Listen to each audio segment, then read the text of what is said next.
Hey everyone, so in this video we're going to be talking about the best comics of the 90s. Okay, so first off we got the Max. So the thing about this series is that it's hard to tell what's real and what isn't. So that's kind of cool how they shift different realities together. And one other thing about this is that it also mixes different genres. Like although it's very dark, it has some humor, action, and basically a mix of everything. So, the New Warriors were the heroes for the 90s. They made their first appearance in the Mighty Thor number 412. Why this is such an important book for the 90s is because it was the first major superhero team established at the time. So, most of the other newer teams from Marvel were on the X-Men side, like the New Mutants and Excalibur.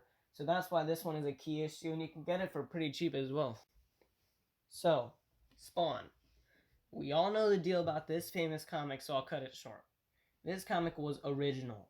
So original it caught Todd McFarlane's attention. At the time, Image was the new kid on the block, and for the new kid on the block to sell 1.7 million copies of Spawn was jaw-dropping for Marvel and DC. The Rise of the Midnight Suns was a storyline that cuts through other series. As you can see here, you got Ghost Rider, Darkhold, more Ghost Rider, and Night Stalkers.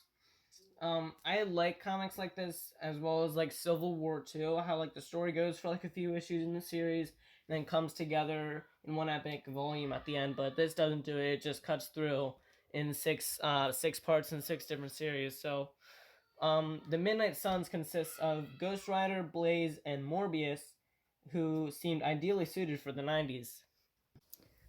The death of Superman sent shockwaves through the hearts of many Superman fans.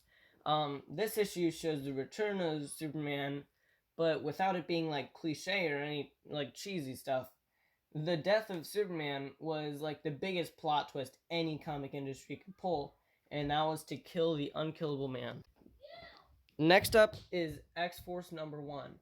Marvel sold over 5 million copies of this comic, placing it the second best-selling comic book of all time.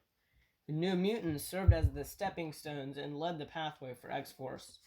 The transition between these two series is that Rob Liefeld stepped in and around issue 6 of the New Mutants, and he then turned the struggling series back into a big-time win for Marvel.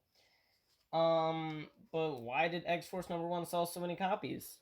It mainly took part in the fact that Marvel included this sealed polybag with the exclusive trading cards only in that issue. So, because all these factors and long explanation, that's why X-Force is such an iconic book for the 90s. So, last but certainly not least is X-Men #1. Remember when I said that X-Force #1 sold over 5 million copies of that book and made it the second best-selling comic book of all time? Yeah, this is in first place. X-Men #1 sold over 8 million copies of this, and the reason behind it is because of one, the different connecting variants that shows a spread of the freaking epic battle scene with Magneto, which Marvel later published as a gatefold variant, which is this issue, showing the whole thing in all its glory. And two, the first X-Men volume needed to be jolted back to life, and Chris Claremont and Jim Lee did exactly that. If you like this video, give it a thumbs up. And if you like this type of video, consider subscribing. You can always unsubscribe, it's free. Anyways, see you in the next video.